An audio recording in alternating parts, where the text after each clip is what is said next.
Okay.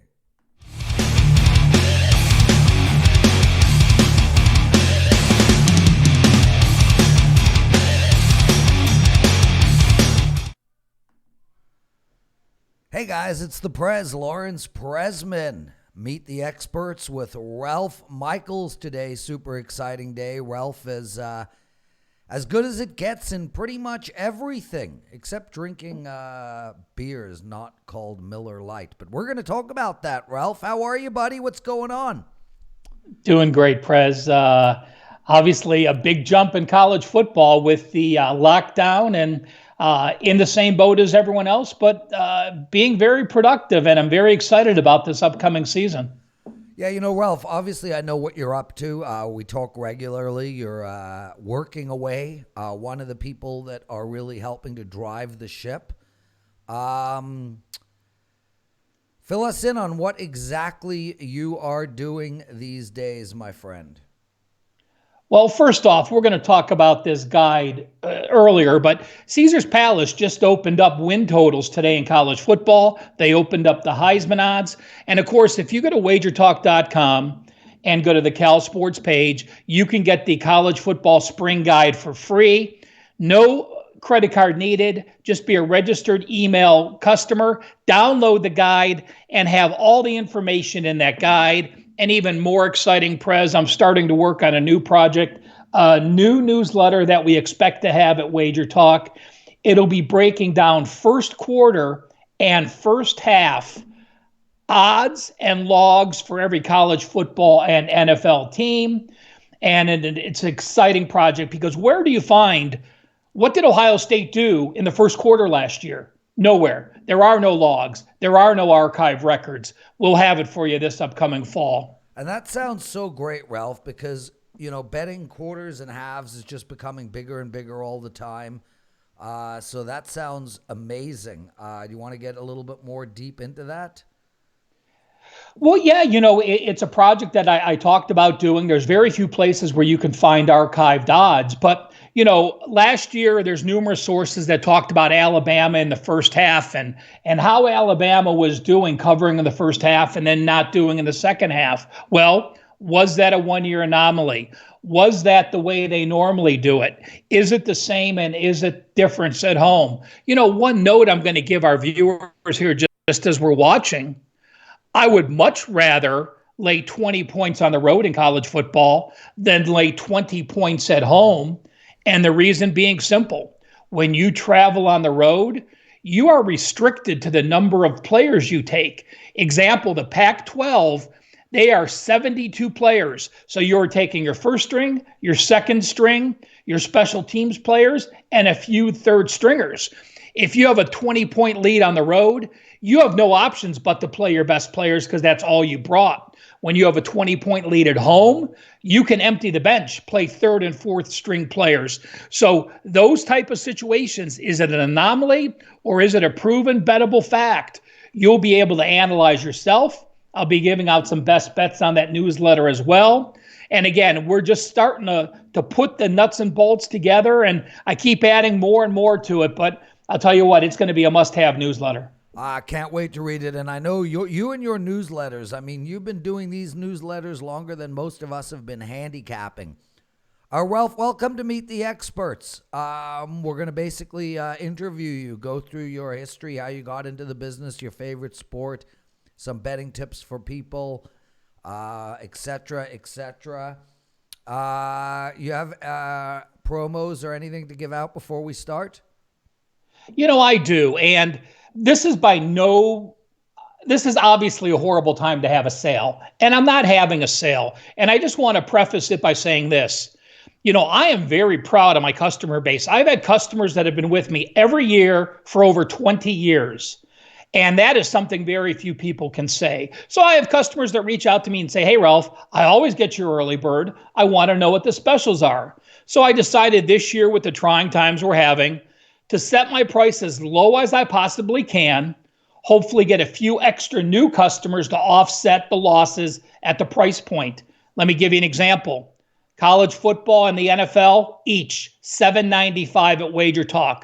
What I have available now at WagerTalk on my page, both college football and the NFL for $6.95. So less than buy one, get one free. But I wanted to take it one step further. We talk about layaways and Christmas, and if people have struggled paying, obviously these are the toughest times we've had in a while. How about this, Prez? You go to my page at WagerTalk. You click the full season package for football, pay $200 now. And then by the first day of preseason football, pay the balance of $495, and you're getting my entire college football season from game one through the national championship. You're getting NFL preseason, NFL regular season, NFL playoffs. The entire football season, $695, $200 now, $495 due by the first day of preseason. That's simple. No coupon noted. We'll send you an email when the balance is due. My way of saying thank you for having been a customer in the past. Appreciate you asking about this year, and hopefully we'll grab some new customers as well. And I just want to make mention, guys, as one of the co-founders and owners of WagerTalk, your money is safe. If something happens and there is no season, we are happy to refund. We are going to be a functional business all the way through to the end of time, frankly. We're going to be doing Meet the Experts. We've got Minty and Teddy doing a Betting 101. We got Minty, Kelly, and Ace on Wednesdays doing Straight from the Strip. We've got the Pony Pundits on Fridays. And we are actually putting together a few more shows, including one that went today at 1 p.m. Eastern. So thanks for everybody who logged on to that show with Drew and Teddy. And thanks to everybody who's logged on to this one. Kane, Martin, all the people that are watching us. Please ask questions. I'll get to it. Ralph, let's get started, my friend. Let's start with the first question that I ask everybody, and that is, how did you get into this business? And before you get into it, everybody's answer has been very similar, Ralph. Most people started bookmaking in either high school or college, or they were buying bets from one of the con artists. Names rhyme with Schmallen or Kreitzer. I don't want to give names out, so they just rhyme with those. How did you get into this game? Well, yeah, I was gambling when I was young, like most people, and I was selling football tickets in junior high school back in Cleveland in Ohio. We went K through 6th, then we had a 7th, 8th, and 9th, which is just junior high school, and then you go to high school 10th, although high school is actually in 9th grade. So 7th grade, I was doing the old football tickets, 3 for $5, 4 for 10, passing them out. But as far as handicapping and selling plays, there's one person. I could thank Brian Leonard. I had moved to California. I lived in California for a few years when I was 20. Moved out there, came back about 22 years old. And Brian, who was a friend of Phil Steele, Phil was doing football, and he wanted a community line service to sell basketball plays. And Brian said, "Hey, Ralph, I know you bet. I know you know the sport. Why don't you have a basketball service?" And it was that simple. So I thank Brian Leonard for getting me into this business. I had just moved from California, so hence the name I came up with California Sports. And that was back about 1982. And I've been handicapping ever since. Yeah, and you've got a storied past. I want to talk a lot about your days at North Coast with a real legend in this space, Phil Steele. I'm sure he mentored you and helped you along the way. But a quick story, I was talking to one of my mentors, Jim Feist, on Thursday. And guys, we're going to have Jim on Meet the Experts as well over the next few weeks. Jim was talking to me about how great WagerTalk is doing, and he's watching us from afar, and he's so proud of us and so proud of what Johnny, myself, Marco, Rick, you, and everybody is doing. But he actually singled you out, Ralph, and he didn't know your name. He was like, "There's this guy from Ohio who just knows so much stuff. He's like must listen to. He's got the trends and his analysis. You guys are just so lucky to have him." And Jim was talking about you.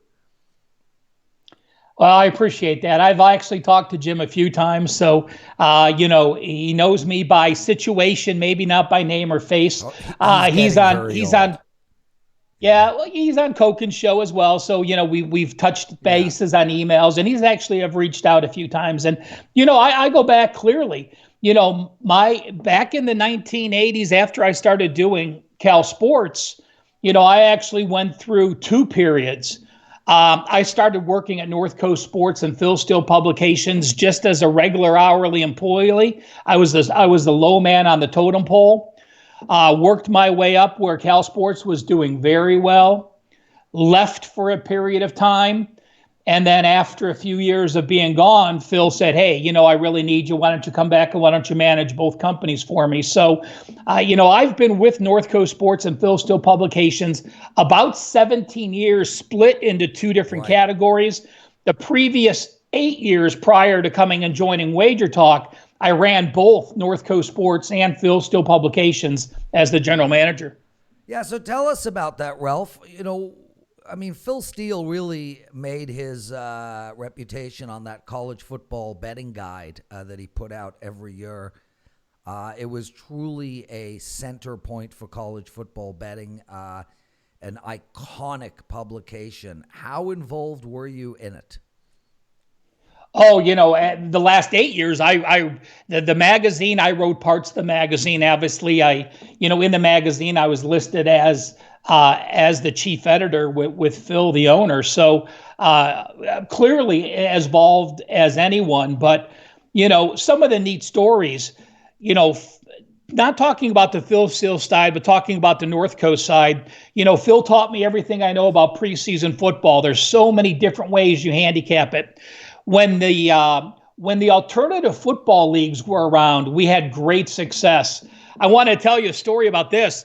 This was back when you couldn't get information, when the WFL was around and you couldn't get, there were no newsletters and you tried to listen to games, you couldn't get box scores. So the Birmingham Fire were in the league, and the Birmingham Fire was a team that we followed closely. We had great success. So every game, I would actually call the radio station.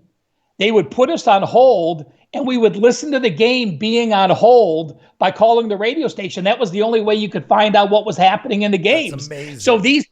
these people thought I was just incredible fans. So when they came up to play the Columbus Glory, they said, "Hey, why don't you come and do the play-by-play with us?" So I was at Ohio Stadium with the Birmingham Fire crew doing the play-by-play. We didn't share with them why we wanted this information, but it's something that they thought I was such a big fan. And another thing back in the days before the internet, really what made North Coast successful, and part of the reason I read so many articles I do, is we used to have a fax club. Imagine doing preseason football and knowing the quarterback rotations and being the only person to know those rotations. Well, that happened back in the 90s. There wasn't internet. You didn't know who quarterbacks were playing, but we had a fax club. So we had a person in every city. They would fax us the newspapers, sports pages every day. We would read those football stories, and we would be ahead of the curve knowing information in football. So that was really how we got a start of being one of the most informed sports services when North Coast Sports was in its heyday. It's amazing how times have changed. Ralph, if we were all sitting in quarantine in the 1980s, who would be the winner, the happiest of that we're all stuck at home with no phones, no Netflix, no Prime, no decent shows during the day, no ability to record the shows at night? Young and the Restless, General Hospital, Bold and the Beautiful. Luke and Laura. They would have in hooked General us Hospital in the dude. 80s. I mean, we would literally be like gripped on, is Victor Newman going to marry Nikki again for the 8th time? By the way, I met Victor Newman, Eric Braden. Cool as a cucumber. I mean, that guy is just a freaking legend. But these shows aren't about me, Ralph. Sean, welcome, brother. We love having you on, man. You don't miss a show, and we really do appreciate it. And I know you wanted a show about trends and angles We're going to do that, get into that a lot in this particular show. So, Ralph, you were the general manager of North Coast Sports and Phil Steele Publications. You were in and out of that company for 17 years. It was an iconic place to work. It taught you everything you know. I can speak firsthand that you bring a ton of experience and wisdom to the WagerTalk team. What made you leave Phil? What did you do afterwards? And what made you join us, minus the fact that I begged for about 3 months? Well, going back to the end of North Coast, what I benefited from the most is, people don't realize the respect that Phil has and the publication has among all the awards and everyone in college football. I was a member of the Football Writers of America, the FWAA. I voted on every major football award. I personally had a Heisman vote along with Phil. So there were 770 Heismans at that time. The Phil Steele office had 2 of them, with Phil having one, I had one. So, back then, you would actually fill out your ballot, write it in, and you would FedEx it to Deloitte and Deluche, the company that was doing it. So I would have my sons would have a party, and we would have a Heisman party on Saturday, to figuring out who we're going to vote for the Heisman and put the awards in. But really, I learned the most by talking to the coaches. Phil rarely talked to people. So when people called in, coaches talked, and I got to call coaches often. The best story I have is back Dave Wanstead in Pittsburgh in 2010, his final year. He would probably call once a week and say, this Aaron Donald guy is going to be the best player you've ever seen. This was when Aaron Donald was a freshman, had 3 sacks at Pittsburgh. Dave Wanstead would call every week promoting this guy. This guy needs to be in your weekly awards. This guy needs to be in your thought process at the end of the year. And I mean, there's a lot of coaches that reach out and I got to talk to. So you learn coach speak. You learn when coaches are actually telling you the truth, when coaches are talking to the media and they're glazing things over. So that's the number one thing I had. Phil and I just had some differences between the companies. I was a little more, I was running North Coast Sports. At that point, Phil was out of North Coast Sports. I was doing all the selections. I sort of got handcuffed at what I could use. He didn't want me to go against plays that he was rooting for in the magazine. So, we just had a difference at that point, and it was time for me to make a move, and I did. So, after I left, I went down to Florida, helped another good friend, Mark Lawrence, with a project for a few months. I love Mark Lawrence. If you guys want trends and angles, then, Mark is your number one guy to go to. Was down in Fort Lauderdale for about half a year helping him do some things. And then I decided it was time to make a move. And, I knew Brian was in Vegas. My son was now older, out of college, not living at home. And I said, Vegas is the place to go. And so hence Vegas it was. And being friends with Brian, I became friends with Marco real soon. And then that friendship extended on to you and Johnny and the offer. And here I am. This is now 4 football seasons, Prez. This upcoming September will be the 5th year I've been at WagerTalk, and boy, am I glad I made that move. It's been awesome. Well, dude, I'll tell you, on behalf of Johnny, Marco, myself, Rick, and the rest of the team, we are thrilled to have you.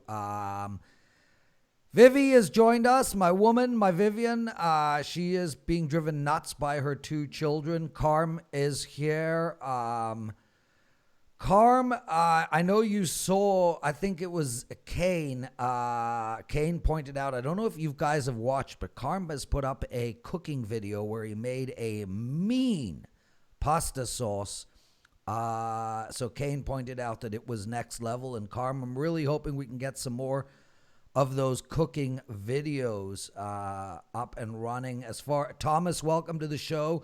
Thomas writes, there will be no college football this year. Thomas, you are wrong. No college football means no NCAA sports for the entire season. No fencing, no badminton, no volleyball, no darts, no spelling bee. College football literally is the moneymaker that keeps the entire NCAA alive. And you can bet your tochus that there will be college football this year and likely on time. And Ralph, nobody knows this, but we had somebody try to steal you from WagerTalk a year ago. Thank you for not leaving. Oh, it was a company that does some technical. They were expanding their market, and it's an honor. When people come and make you an offer, and it was a very enticing offer, that really just shows you that you're crossing your T's, you're dotting your I's, and no matter who you are, no matter where you've been, no matter how long you've been there, it is still a feather in the cap when someone tries to steal you away. But again, as I told you guys, WagerTalk's a company that the way they do business, the way they treat customers, the way they treat the other handicappers, it's like anything I've done, and it's just so exciting to be part of it. We're going to ask you a lot more about your handicapping styles, trends and angles, et cetera, but, Carm asked a question, and I want to know the answer as well. We're going to get to that in 2 seconds. Just really quick, somebody just commented about Carm doing a lasagna video. I've eaten his lasagna. It's absolutely outstanding. So check back for that, because I will make Carm do a lasagna video. Ralph, I hate beer. I have never drank a full beer in my life. I've had sips here and there, and people who love their beers, they're like, oh, that's because you've never tried Corona. Yeah, that's a name of a beer that might not be around for a while. You've never tried Guinness, Prez. If you try Guinness, you're really going to like it. You never tried Bud. You never tried Canadian, blah, blah, blah. They all taste like shit. Ralph, with that in mind, how is it possible that you only drink Miller Lite? Like, to the point where you will leave the bar if that is not the drink they have. All of it, every beer tastes like warm piss. So is it the warm piss from Miller Lite that you like better than the warm piss from some other place? I don't understand. All right, Prez, at least do it justice. It's cold piss, if you want to call it that. It's not warm, it's cold. Cold piss, that's fine. Either way, I don't want my golden shower in a bottle. I take a lot of grief for it. And it makes no sense. Why change or why conform? If I'm happy with my Miller Lite, I prefer my Miller Lite, I'm going to order my Miller Lite. But if they don't have Miller Lite, I'm told from Marco that if you guys go to a place and they don't have Miller Lite, you don't drink beer. And at times leave.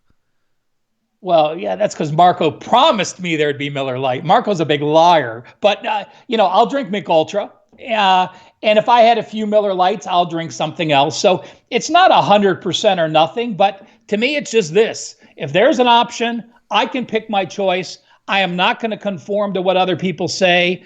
I enjoy Miller Lite. I'm going to drink Miller Lite. And I will continue to drink moving forward. Yeah, we should do a show on beer.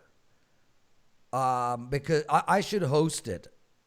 We should just line up like shots of it and just keep drinking until we're drunk. I haven't been drunk in years and years. Do you drink the beer to get drunk, or do you just drink it because you like the taste of cold piss? Well, I don't drink at home, so just when we go out, I drink beer. Will I drink beer and get drunk? Sure, but I often drink beer and don't get drunk if you only have a few. How many bottles of beer does a man of your size need to even get a buzz going, and then how many to get shit-faced drunk? That just depends. It really... I have a story back when, we were 25, and Brian Leonard and I and another person, we went to the Four Queens, and we were on one of those junkets where if you gamble 8 hours, then you get $250 back and you get something. So we landed from the airplane, we put our suitcases in, and we went down to drink. And Brian and I both played for 9.5 hours, and we both had over 26 beers.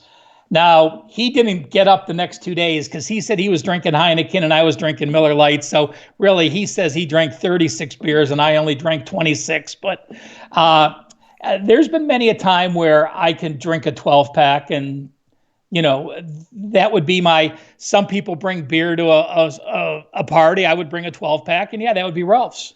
Yeah, so I couldn't. I'll tell you flat out. If I have two gin and tonics or two vodka sodas, I'm buzzed. So me and you definitely have a different reaction to alcohol. I know you have an incredible Domino story. We're gonna get to that next. Not next, like soon. Let's get back into some sports betting. Ralph, everybody talks about you, Mr. Situation, Mr. Angles. Do you want to talk about that? How did you get that reputation? And how much work do you put in? I think that's a huge misconception. The TNA segment that Kelly and I do on Bet On It, Marco calling me Stat Daddy, me having the trends and angles, but really that is just a quarter of my handicapping. Really, when you're looking at handicappers, you're looking at situational handicappers, technical handicappers, matchup handicappers, and then you're using a mix of those. And I'm very statistical where I'm looking at offensive lines versus defensive lines and yards per carry. So while the trends and angles are very popular to tweet out, while the trends and angles are very popular for a fan to say, wow, this team is 18-1, when I finish handicapping a college football game, a trend or an angle will just be 20 or 25% of my final play. So it'll never make me bet on a game that I don't like. What it may do is it may take a game that I sort of like and make it a play, or it may take a game I sort of like and make it not a play, but that's about it. And a lot of times people tend to overreact. You hear me say it all the time when I'm on the show with Kelly. Do not base a play on a trend, an angle, or a system, but use it as part of your handicapping. It's basically a situationally. Is this team in a good situation? Check mark. Is this team in a good matchup? Check mark. Do the trends and angles say this is a positive situation? Check mark. Does it say this is statistically a good matchup? Check mark. When all four of those line up, those are a play. So really, 25% of a play. I love the trends and angles. They give you a lot of buzz, but again, they're just a portion of your handicapping technique. Ralph, many years ago, you had you remember Schottenheimer, Marty Schottenheimer. He coached, I think, 4 different teams over 20 years or so. And if memory serves, coming home after a loss, regardless of the team he coached, the players he had on, it was about an 80% against the spread. Are there trends today that just stand out to you like that Marty Schottenheimer trend? Or, for instance, the Raptors coming home from the West Coast trip playing a 1 p.m. Eastern game on a Sunday, bet against that. Are there any trends where it's almost 100%? It's just, this has happened, it's going to continue? No, I mean, for those that watched the presidential address this year, we've talked about it a lot. New England off a loss, but we saw that start to fade. You were animate playing against that trend and angle. Now, people say trends and angles are stupid. I completely disagree with that. If I have a trend that a team is a positive home favorite, that is looking at a team's current form. Are they doing well in that current form? If a team is not a good home favorite, why would you play them? So that trend is very important. There's times when they get convoluted and, if a team did this, this, and this, and this, and there's 4 or 5 scenarios, I understand taking those with a grain of salt. And if you want to bash them, feel free. But when you're looking at a most basic trend or angle, a coach off a loss, a team as a home favorite, a team as an away dog, those are positive things that you absolutely have to use handicapping. So, while people sometimes bash them, sometimes people love them, to me, those that make sense with current form, couple that jump to mind, teams that struggle the ball and rush for under 50 yards per game earlier in the year, they're a bad play the next week. Why? Well, if you're a one-dimensional offense, you're much easier to take care of. Obviously, you don't have a running game, and you don't have to, your defenders aren't having to play the run. They can play the pass. It changes the pass rush. It changes the technique on defense for your DBs. So there's a clear correlation, but make sure, number one, it has sense. And number two, most importantly, don't be blindsided or don't have tunnel vision. You can give me any situation in the world, Prez. I can find a team or an angle that's going to have a positive ATS record. Right. But you have to look at positive ATS records. You have to look at negative ATS records. You have to put them together. And do you have more positives that make sense than negatives? If the answer is yes, then give yourself a check mark in the technical spot.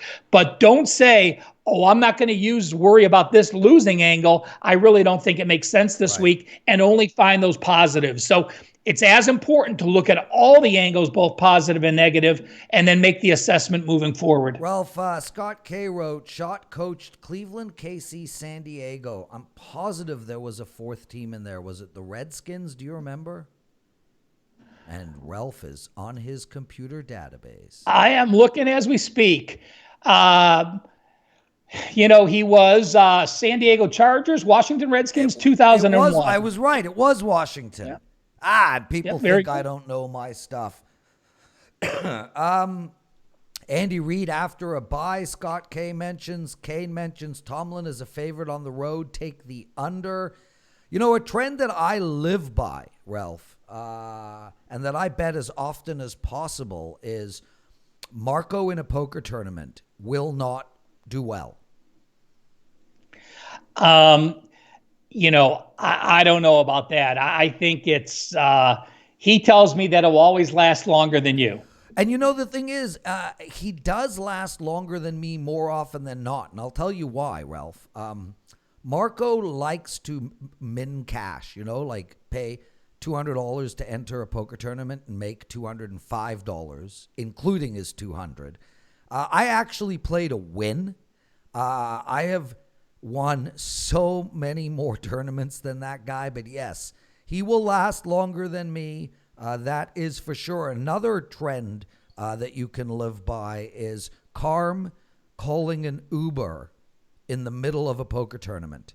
That man just loves his Ubers and knows he's going to lose. He literally has Uber on standby when playing a poker tournament. Well, it's Uber's the way to go. Yeah, There's no question. Can't argue that. Ralph, you don't need to respond to such shit, dude. It's okay. It's okay. Okay, brother, I want to talk one more angle. I want to talk about revenge. You talk about it a lot. Me and you co-host the NFL presidential address. When is revenge really revenge?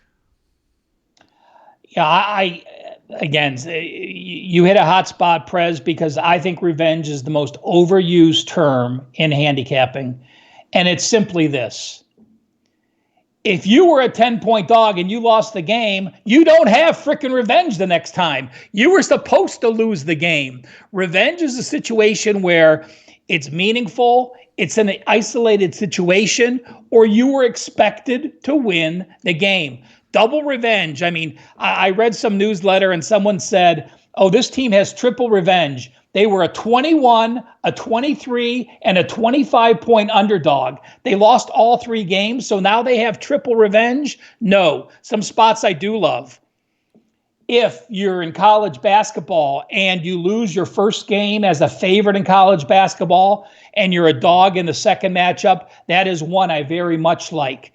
If you're in college football and you only lost 1 home game, or in college basketball, lone home loss revenge, very, very important.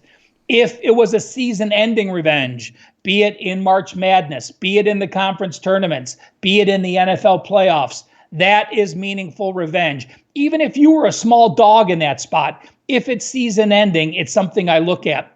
If you were a favorite, obviously you then have revenge in that situation. But, it's revenge. To say a team has revenge is like saying, well, a team has 16 returning starters, so they're better than a team that has 14 returning starters without even talking about the talent on the field. If you return 16 returning starters and you were an 0-12 team and those same shitty 16 guys are back, how much better can you really be? So there's so many times we have overused terms that you have to analyze. Ralph, Scott K, who's very active in our chat group, and Scott, we really appreciate it. And guys watching, make sure to click the bell so that you can find out when we're going live. We're adding more shows starting next week, so make sure to check that out. But Scott K writes, revenge is when a team, and obviously this is one of, runs up the score. What do you have to say about that? Well, running up the score to me is another relevant term. And I'm going to turn this into another handicapping moment. If I have a pass-happy team like Texas Tech, and they are throwing the ball on 3rd and 1 at the 10-yard line, ready to score with under a minute, yes, that's running up the score. I can believe that. If you have Wisconsin running the ball and it's 3rd and 1 and a guy breaks it for a 50-yard touchdown, no, that is not running up the score. If you have a running offense and you're running that offense and you continue to score, that just means your team sucked. If you go out of your way to make play calls, trick plays, or on situations where you shouldn't be doing what you're doing, absolutely agree with the theory about running up the score. Vivian, I don't know if you're still on the show. Vivian just texted saying, do you think anyone would notice if I leave? I have so much stuff to do. No one will notice, Viv. Nobody will tell anyone that you've left. I won't mention it. It's just sneak out the back door, baby. Ralph, college basketball is your best sport. We're going to talk about that, and then we're going to get to this epic Domino story that I don't know about, but I will tell you this. Every time I've asked somebody on Meet the Experts to tell me a story, a funny, good, witty, exciting story with drama, climaxes, they have really let me down. The stories have been brutal. Marco went on and on and on. I mean, I had a nap. Marco always goes on and on so and on. We're going to get... Viv, have you gone? Viv, where are you? Nobody. Ralph, college basketball, that is what you have made your money on. That is what you have made your reputation on. My first question is why? In other words, did it happen organically? Was it something that you knew ahead of time? And then the second thing is that actually your favorite sport to watch? I think college football is my best sport. From what I learned from North Coast, from what I learned about the coaches, from what I learned and the work I do. And I do want to talk about the college football guide that's free at WagerTalk a little more in depth as well. But, college basketball is just the ability to find information. Why do you have success? Well, there's 353 teams, Prez. If you're going to dig down deep and you're going to look at what Alabama A&M is doing against Alabama State, and those starters are missing, and this team is off a game where they shot 54% from three-point land, those anomalies aren't going to happen. So you just can find more value because of the top to bottom. Top to bottom in football, from LSU last year to UMass, there was a 70-point spread. In the NFL, you're only going to have a 17-point spread. In college football, again, you have a huge gap from top to bottom. So college football is my favorite, but college basketball I got into just because I was working at North Coast Sports. I couldn't handicap football for Cal Sports because all of my football handicapping went towards North Coast Sports. So I had to specialize in one thing. It was college basketball. It was a lot of just reading media guides every day and reading internet pages that just started to come out and reading local pages from where the facts report came, where you learned things that other people didn't know. So college basketball, I think there's clearly the most value because of the amount of teams. Clearly, my favorite is college football. Guys, I've been watching Tiger King. I watched the first episode. I hated it. I thought it was really stupid. I called a buddy. He's like, yeah, the first episode is pretty bad. Watch the next few. I think I'm going on to episode 6 now. It's I describe it as watching a 16-car pileup on a highway, but one car at a time. It's not like all 16 crashed at the same time. It's like one crashes, and then there's like a 2-minute, wait, and then another crashes. And it's like you watch episode 3, you're like, this show can't get any stranger. Episode 4 is even more weird. Then you watch episode 4, you're like, no, this is the pinnacle of nutcases. And then you watch episode 5. Justin mentions horrible show. Justin, look, I get it. It's not a gripping show where you're like, I got to see what happens next. Like you're watching some drama, Banshee or Game of Thrones or Spartacus or Homeland or something. But I think it's really worth watching. And as Johnny said, once you get to episode 3, you are hooked. Carr, Money Heist is next for me as well. I watched the first episode of Money Heist, season 1, episode 1, about 2 years ago, and then I stopped. But actually, as soon as I'm done with Tiger King, I'm going back to it. Kane writes, Tiger King offers so much good material, it's a complete train wreck. Well said, Kane. I was telling Vivian today, I don't think there's a story ever told that's provable. So let's move the Bible out and all that stuff. But yeah, Johnny, Banshee is the most underrated TV show, not in recent memory, of all time. There is no better show ever than Banshee. But back to Tiger King. It's got so much. Every character is a lunatic. Every storyline blows your skull. I cannot believe this insanity. Ralph, let's get into your Domino story, and then we'll go back and talk a little bit more sports betting, including some tips, and then we'll call it a show. So, Dominoes, please, Ralph, do not Marco this story. It's not that much of a story, Prez. It's simply this. I had my favorite watering hole in the 1990s, early 2000s. I went there often. I had a lot of friends there. And I would stay a while and have a few cocktails. So I lived right around the corner, and next to the bar I went to, it was called Hannah's. It was in North Olmsted, Ohio. It was on Lorraine Road. It is now a car dealer. Next to Hannah's, during the day, it is a locals bar, fun. At night, sometimes they have bands, so they get a younger crowd. It gets a little rowdier. The police in the area didn't like the bar. They didn't like when the young kids came in. Occasionally, they had to get called in for fights. So the cops would sit across the street and watch people as they left Hannah's. Well, next to Hannah's, there was a Domino store. I stole the Domino sign. Every time I leave the bar, I put the Domino sign on my roof. When I pull out, no cop in the world is going to follow a Domino's guy leaving a Domino store. I get home, put the Domino sign in my trunk. Next time I'm back at Hannah's, when I'm leaving, I put the Domino sign out. I drive out, wave to the cops. I'm home, free and clear every day. I don't even know what to say. So basically, you came up with a way to hide the fact that you were drunk driving. Well, see, we're not going in that much detail, Prez. Okay. Well, listen, it's very creative, to say the least, Ralph. So I'm impressed from that perspective. Okay, and you know what, Ralph? More importantly, it was quick. So yes, you did not Marco that story. You know who talks more than Marco? No, I really don't know anyone. Gianni.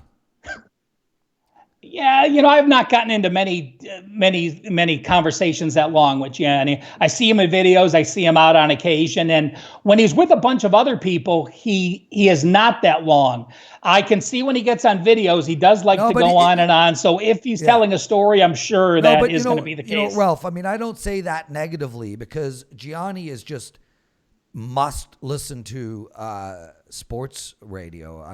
I think he's literally at the top of his game. Justin Kramer just writes, do the Patriots tank for Trevor Lawrence? I'll give you my answer, then you give me yours. I don't think Trevor Lawrence is going to be a spectacular Sunday quarterback by any stretch. I think he'll pose for a few Harlequin romance covers. But But other than that, I don't see any reason to tank for this guy. I don't think he's going to be that special. And I guarantee you, if Tom Brady went back into the draft and was 18 years old, Bill Belichick would not tank for anybody. Ralph? Well, you can't tank when you're in that division. They're still the favorites to win the division. There's no way you're going to not have at least a 500 record in there. But, I'm going to just bring this point up. And I don't pretend to know college talent, who translates in the NFL, but I do read a lot. And there are multiple reputable sources that say Justin Fields right now is grading out higher than Trevor Lawrence. When people saw Trevor Lawrence as a freshman, they said he's going to be the best quarterback ever. Well, they saw him another year now, and things have changed a little bit. So, the tank for what was this year? Tank for Tua with Miami, the way they started, and no one talked about Joey Burrow. Yeah, I mean, a couple of years ago, who thought quarterbacks would go 1 and 2? So quarterback day and age has totally changed in college football. And again, Justin Fields may be a person in there, even drafted ahead of Trevor. Justin Kramer just said he's got the Bills winning that division, and I agree, Justin. I think the Bills have a chance to go very deep. Their defense is outstanding. They just added, obviously, Diggs, who's going to really open up a lot of space for, God, I gone blank, their other wide receiver who had Brown. I think their quarterback is going to be a big-time quarterback. So I'm with you, Justin. I like the Bills to win that division. And I do have a question for you, my friend Ralph. Tampa Bay finds themselves in the hardest division in football, I would assume. I mean, it's got to be one of, if not the hardest. New England still finds themselves in a fairly weak division. Who's winning more games? Who's going further, Belichick or Brady? Good question. I'm going to have to say Belichick, just because, you're playing the Falcons, the Saints, and the Panthers twice relative to the Bills, the Dolphins, and the Jets twice. So, if people watch the presidential address, that you think any quarterback can do what Brady did last year. And that's really true. His stats were underwhelming, but you also are going to put Tampa Bay in a position. I just did something, Prez, that, one of the handicapping tools that I think are overlooked are close wins and close losses. People don't look at close wins and close losses and realize that you're one play away from winning or losing that game. Look at Oakland. Look at Denver. Yeah. In college football, I'm just going to give you a couple numbers here. In college football, teams that had 3 or more net close wins. So that means you might have had 5 close wins between a touchdown and 2 close losses. So you were +3 in the end of the day. Those teams' records fell 80% of the time. Teams with 3 or more on the negative side, so let's say you had 4 close losses and 1 net close win, you improved 80% of the time. Same numbers almost hold true in the NFL. And if you look at Tampa, each of the last 2 years have outgained their foes by 100 yards 8 times in 2 years and lost those games. It's only happened 25 times in the NFL in 2 years. 8 of those are Tampa Bay's. So you've got a team with a lot of talent that if they don't make the mistakes, they can be a very realistic team. Arians is still going to throw the ball. We know that. If Brady can do it to any type of degree, they are going to be a successful team. He's Ralph Michaels. You can find him at WagerTalk.com. He's busy as hell writing a sports betting guide for this football season, quarters and half times and whatnot. Anything Ralph says, anything Ralph does, if Ralph farts sports betting, bottle it up and take it home, people, because this guy is as good as it gets. Justin Kramer just asked, he might put a small bet on the Florida Gators to win the national championship. What do you think? Well, as he says that, I am going to look at the WagerTalk Spring Guide. 2 pages per conference. If you want to know returning starters, percentage of returning back, conference yards per game stats. I'm going to look at Florida last year. They led the East with a 6-2 record. They were plus 89 yards per game. That was the best in the East. This year, looking at the guide, they have 12 returning starters, 6 on offense, 6 on defense. They return both their OCs and DCs, which is a very good positive. Looking at the guide, there are 4 new head coaches in the SEC. There are 7 new OCs. There are 6 new DCs. You look at the Florida crossover games. You don't have to play Alabama. You don't have to play Auburn. You do have to play LSU, which is a negative. I like Florida. Georgia again. Georgia got a little bit of a boost with the transfer Jamie Newton from Wake Forest. Jamie Newton is a guy that can make a difference for them. I think he's going to be a very good quarterback for them. So it's clearly a Florida-Georgia. So, it gives you the opportunity to hedge if you're there. I have my power ratings right now.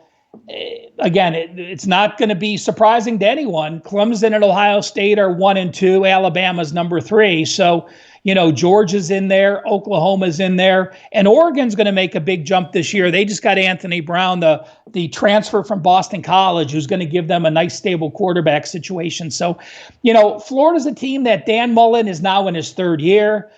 They're a team that last year played a lot of juniors and didn't play many freshmen. They had the number 9 recruiting class in the country last year. They have the number 8 recruiting class in the country this year. Can't argue with the play, but it's the SEC. It's just so tough. Guys, I want to give you all a quick heads up. Ralph Michaels does not even know this, but starting next Tuesday, that's not tomorrow, but next Tuesday, at 3 p.m. Eastern, instead of Meet the Experts. Although we are still working out a schedule, I'll keep you guys abreast. We will be doing a college football preview show. It will happen every single Tuesday. Drew Martin will be hosting it. Rob Vino and Ralph Michaels will be on that show. So make sure to check that out every single Tuesday. Ralph, you didn't even know about this, but there you go. More work. Talking college football is not work, Prez. Caesars Palace just this morning released all their college football win totals. So breaking down a conference each week is going to be entertaining as hell. We can go through what the win totals are. We can go through the returning starters. We'll make up some graphs. We'll allow people to become college football experts, conference by conference, each and every Tuesday. It's going to be a great show, and we're going to be doing it live. Stay tuned. We'll keep you guys all posted. We'll have a full schedule for next week in the next few days, and we'll keep you guys abreast of that. Ralph, I asked Dave Koken, how do you do your power ratings? Dave's response was, I'm not telling you. So how do you do yours? I'll certainly tell you, and I'll tell you what, if you go to WagerTalk.com, Kelly and I did a video last week on breaking it down in more detail. But, number one is this. You're not taking a blank slate from 1 to 130 college teams and saying, I'm going to say this team's the best. What I'm doing is basically this. I'm taking my last year's numbers and I'm doing up downs. Now, to me, the important thing with power ratings is looking back 2 years and knowing what a team did. If a team only has 10 returning starters, does not mean they're going to be good. It does not mean they're going to be bad. Teams like Ohio State and Alabama usually just return 10 starters because they lose so much talent. But when teams perhaps had 15 returning starters back 3 years ago and 14 back and now have 10, that's where you look at them being down multiple spots. So I take last year's numbers. I look at their conference-only stats. You have Sunbelt teams that some Sunbelt teams play 3 Power 5 teams. Some Sunbelt teams play 1. So you cannot look at year-to-date stats. Last year's numbers, last year recruiting numbers. Take the plus-minus returning starters compared to last year. Look at what their conference schedules were. Look at how many freshmen and sophomore they played. How do you find that out? You go to the college football guide. Look how healthy they were. This is another Wager Talk exclusive. Last year in college football, Clemson only started 29 players. What does that tell you? Well, every first string player started almost every game, and only 7 second string players. The worst, BYU started 52 players. So BYU started first string, second string, and third string players. So knowing how healthy a team was moving forward. So it's just a process, Prez, looking at the new coaches, looking at the OCs, looking at the new DCs. I have 10 categories. I do a plus minus for my last year number. And then I take this year's number. I do a conference at a time, because those conference numbers are much more important when you get to October, that they're stable. After I do each conference, then I intermix the conferences looking at where I think a team fits. So it's not a quick process. It's not a process that you can cheat and just try to take shortcuts. But I will say this, I do post my numbers for free at WagerTalk. There are a lot of good numbers out there. Get yourself a base set of numbers and then start keeping track as you go, and you'll get the process of in and out. And then finally, how do I adjust them? Well, I adjust them weekly based on what a team did and how a team performed on the eye test. If Alabama is leading a team 35, let's say Alabama is leading a team 42-0 at halftime. If they win that game 42-21 because they played all their fourth string, to me, the game is a 42-0 game, and I change my power ratings based on that first half, because that's what happened. So you have to throw out garbage yards. You have to look for misleading finals. How long does this all take you? Well, my power ratings, is probably 200 hours in the summer. On and off. I do different pieces each time. Each week, it's probably about a 7-hour project to do my power ratings updated each week, looking at the box scores. I look at each and every box score for the college football season. Oh, yeah. We spoke about Clemson and Ohio State being 1 and 2, with Alabama, Georgia, and Oklahoma right behind them. Who's the worst? Oh, there's no question. It's UTEP and UMass. UTEP is a horrible team. They have 9 returning starters. Their win total at Caesars is only 2. I would bet under that. UMass, if you follow me on Twitter, you'll see that Prez, right now, I have in an Excel my power ratings for each team with the home field edge, and I have a line and a win total for each team. If I break down UMass right now, University UMass has a 12-game schedule. They're going to be an 11.5-point dog at UConn, a 20-point dog to Troy. They're going to be a 14-point dog to Albany, an FCS team that made the playoffs. 37-point dog to App State all the way through. They're going to be a dog in every game. Their closest game, New Mexico State, I have them as a touchdown underdog. So again, my power ratings are well into the middle of the summer process already. Ralph, Kane just asked, and I know you mentioned how long it takes you in the summer to put these power ratings together, but on a week-to-week basis, how many hours a week you working on this? On Saturday I'm doing it. If I'm watching a game, boom, I go in and I change those two teams' power ratings. For the games I didn't watch, it takes me about 5 or 6 hours the next day to go through the box scores and look at what the box scores were at halftime, what happened, were there any major injuries. If a team like Ohio State, for example, loses Justin Fields on the first play of the game, and I know he's back next week, if they lost that game, I won't adjust their power rating. There's a reason they lost that game. So you can't just look at power ratings and say, this is a win, this is a loss, this is a win by 20 and adjust them. If you're taking it seriously as a job or a legitimate investment, it is a lot of work. Ralph, a couple of things and then we'll call it a day. I'm going to talk personally first because I do that on all my shows. I don't only like to talk about sports. And then I'm going to ask you for a couple of betting tips for our listeners.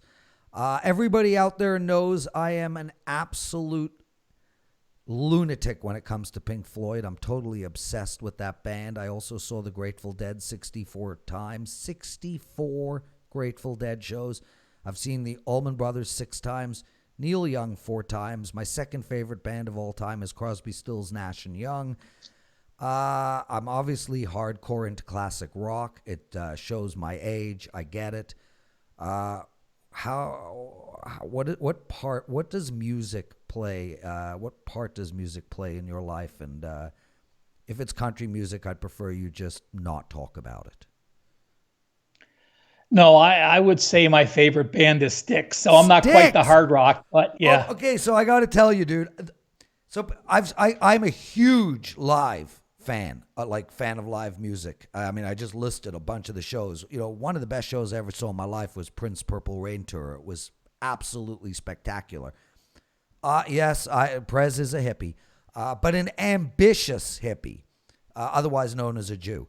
Ralph, I saw the Mr. Roboto tour. Did you see that tour?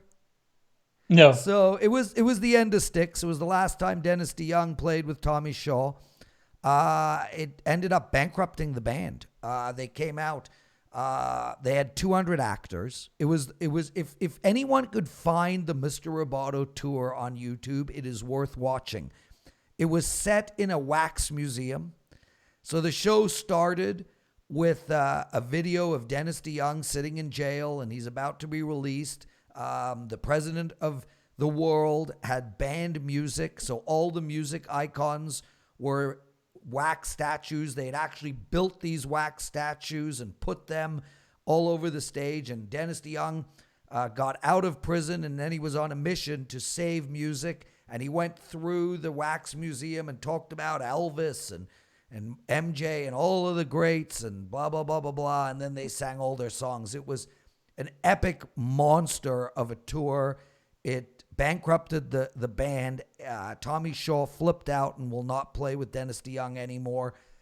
I like Styx. I don't understand how Styx could be anybody's favorite band. They just don't have a portfolio large enough. Why? What song? Babe? Renegade? No, lady. What is the song? You know, sail away, Come sail lady. away. Come sail away. Come sail away with me. You know, I was never into hard rock. Brian Leonard is the hard rock guy, and we go back and forth. But I was more a Bob Seger, Bruce Springsteen, Styx, Foreigner, Kansas era that, just sort of stayed with. Foreigner and Kansas cannot be mentioned in the same breath. They have like 5 songs between them compared to the bands you just mentioned. But yeah, okay, so Styx. So your favorite songs, Lady and Come Sail Away? Come Sail Away is a good tune, though. That's my shush song. I tweeted it out when, in the Seinfeld episode when Desperado came on and he shushed Elaine. So, what's your one shush song? Mine is Sail Away, that Marco and I were driving somewhere and Sail Away come on. I actually shushed Marco to shut up. I had to hear the beginning. I'll tell you a better song than Come Sail Away with the word sail in it. And I know this is going to sound a little cheese, but Sail On by the Commodores is actually a better song than Come Sail Away. Not that they have any relevance to each other, but they both have the word sail in it.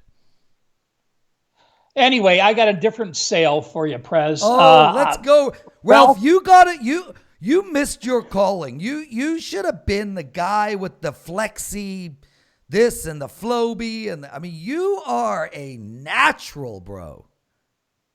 All right. And again, I am not hyping any sale. But there are some people that want to know what kind of deals we're running. And obviously, if someone reaches out to us right now, we're going to give you a better deal than what you would get in September. There's no question. These times have changed everything. So I had a customer. He emailed me, Ralph@WagerTalk.com. He wanted Coke in college football. He was going to do his own NFL. He wanted my college basketball. He wanted Hakeem's NBA, and he wanted Hakeem's WNBA. Poof. I made a package for him. He was very happy with the price. He is now a customer. If anyone wants to wheel a deal, a funky package, email me, Ralph@WagerTalk.com. We'll chat on the phone. We'll chat over email, whatever you want to do. If you say, hey, all I can do is offer this. And Prez, when I tell people this when I talk, I don't set a price to try to haggle a price. I know what the rules are at WagerTalk. I help set those prices.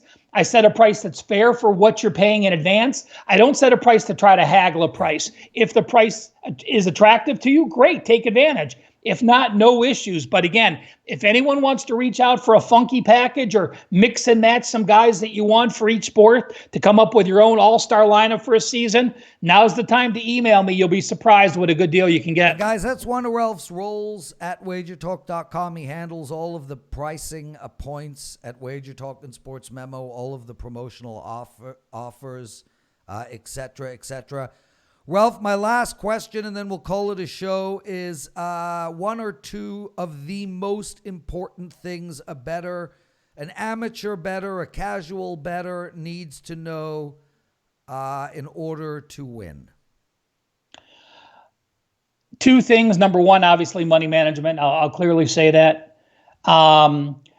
We use a 3%, 4%, and 5% bankroll system at WagerTalk because we feel that is a positive system that'll keep people entrenched in betting. And what's the 3%, 4%, and 5% system?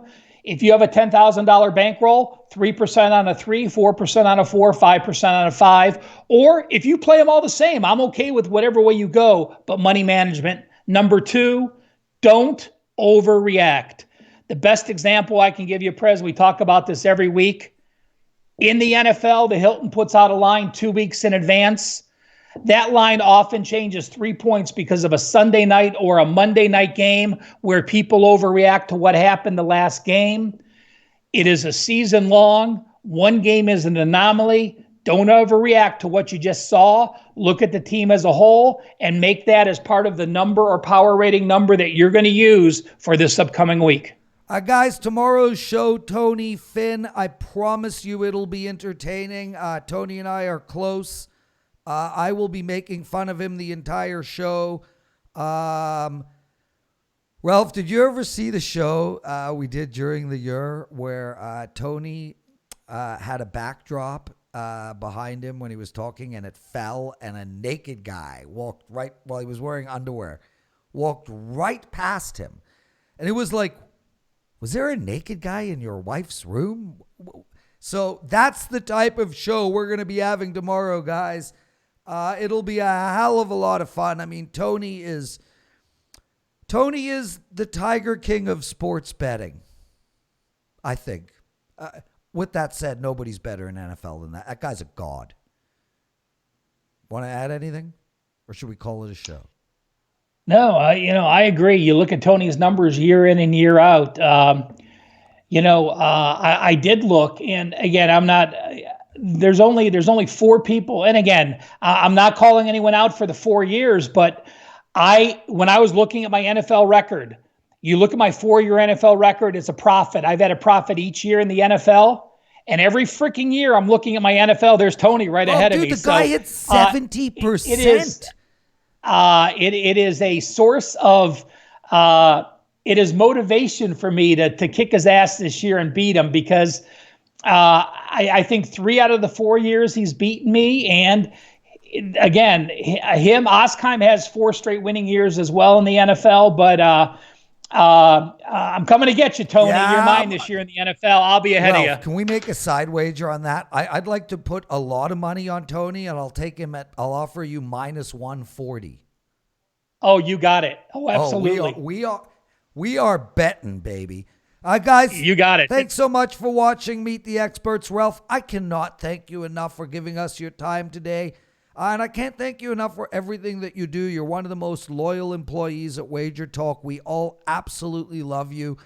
You are part of our family. I care deeply about you, my friend, and I always will.